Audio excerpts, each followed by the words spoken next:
In your life, is there something that kind of you think defines who you are? Some part of you that you hope other people see that is really important? Jesus has something like that too. He says, this is the thing that defines me the most. Look at this thing. We're going to think about that today on Now What Devotion from Trinity Lutheran in Cyrus.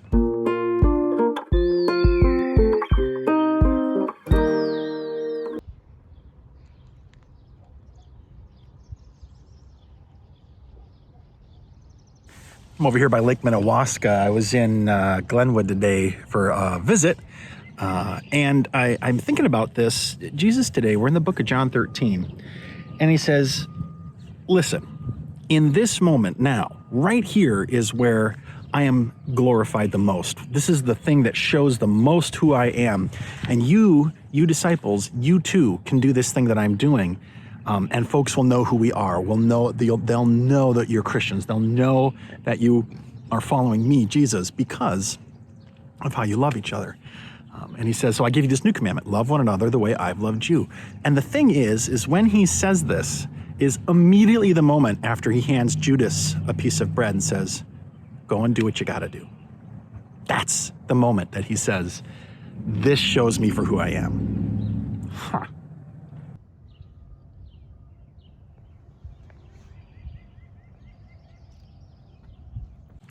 I mean, of all the moments I would have chosen if I were Jesus, I'm sure I would have said something like this moment when I'm hanging on the cross and I say, Father, forgive them. Or the moment when I show up at the garden and say to Mary, hey, look, it's me. And Mary goes, Master, right? Those are moments that I think of. But this moment where he knows Judas is going to betray him, they're having a meal together, and he says, go do what you got to do. I understand. And he hands him a piece of bread, and Judas goes. And he doesn't shame him in front of the other disciples. He doesn't tell him to stop. He doesn't do anything. He says, you go. He knows that this is what has to happen so he can die and rise again, so that he can show us and save us with his love.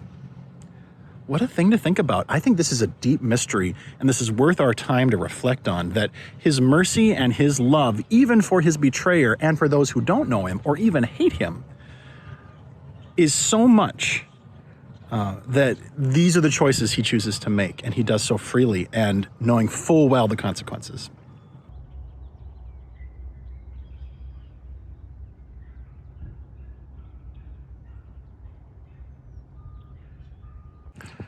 There's a couple things that are worth thinking about that I think are in the context of Jesus' perspective here. One is, Jesus seems to love those that God loves. Jesus seems to have this deep respect for the soul of each person and sees them as priceless, which explains when he says, even to Judas, go do what you have to do. He has this empathy, this compassion, this love and care for each one, including us, including you, including me. That's hard to fathom because we don't always have that. But he says then also, you have my attitude. Do what I do. Love others as I've loved, and they'll know that you follow me. And if they receive you, they receive me. And if they receive me, they're receiving God, the truth, the source of all things, the source of all love. So that's your thought this week. How can we be people who love others? This is in fact the almost the entire Christian life is about the logistics of this. Jesus says, love others. Okay, how do I do that? What does it mean that I do that? What is the cost of that? How do I make changes in my life to facilitate that? And what does that life look like? And when others see it, how do they respond? This is what it is to follow Jesus, to love others because of their God-made value. Nothing else, just that. I'm Pastor Chris, over here by Lake Minnewaska, not too far from Cyrus. For Now What Devotions, signing off for now.